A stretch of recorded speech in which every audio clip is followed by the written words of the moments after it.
പഞ്ചാബ് കോൺഗ്രസിൽ തമ്മിലടി രൂക്ഷമാകുന്നു. AICC Punjab in charge Bhupesh ബാഗലുമായുള്ള കൂടിക്കാഴ്ച ബഹിഷ്കരിച്ച നേതാക്കൾ ചരൺജിത് സിംഗ് ചന്നിയെ പി.സി.സി അധ്യക്ഷനാക്കണമെന്ന ആവശ്യത്തിൽ ഉറച്ചു നിൽക്കുകയാണ്.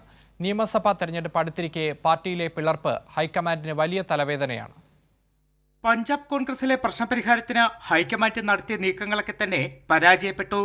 മുൻ മുഖ്യമന്ത്രി ചരൺജിത് സിംഗ് ചന്നിയെ പി.സി.സി അധ്യക്ഷനാക്കണമെന്ന ആവശ്യവുമായി ഒരു വിഭാഗം നേതാക്കൾ ഹൈക്കമാൻഡിനെ സമീപിച്ചതിന് പിന്നാലെ സമ്മർദ്ദം ശക്തമാക്കുകയാണ്.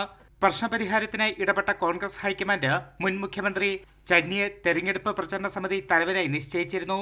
ഇലക്ഷൻ മാനേജ്മെന്റ് കോർഡിനേഷൻ പാനൽ ചുമതല മുൻ മന്ത്രി വിജയ് ഇന്ദർ സിംഗ്ലയ്ക്കും നൽകി. അടുത്ത വർഷം നിയമസഭാ തെരഞ്ഞെടുപ്പ് നടക്കുന്ന സംസ്ഥാനത്ത് പാർട്ടിയിലെ പ്രശ്നങ്ങൾ ഹൈക്കമാൻഡിന് വലിയ തലവേദനയാണ്. അതേസമയം പി.സി.സി അധ്യക്ഷ സ്ഥാനത്ത് അമരീന്ദർ സിംഗ് രാജാവാറിംഗ് തുടരുമെന്ന നിലപാടാണ് ഹൈക്കമാൻഡ് സ്വീകരിക്കുന്നത്.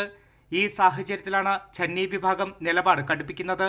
നിയമസഭാ തെരഞ്ഞെടുപ്പിന് മുമ്പ് നേതൃമാറ്റം വേണമെന്ന ആവശ്യത്തിൽ ചന്നിയെ അനുകൂലിക്കുന്നവർ ഉറച്ചു നിൽക്കുന്നുണ്ട്. അതേസമയം എല്ലാവരെയും നേരിൽ കാണുമെന്നും പാർട്ടി ഒറ്റക്കെട്ടാണ് എന്ന നിലപാടിലുമാണ് ഭൂപേഷ് ബാഗൽ. കൈരളി ന്യൂസ്, ദില്ലി.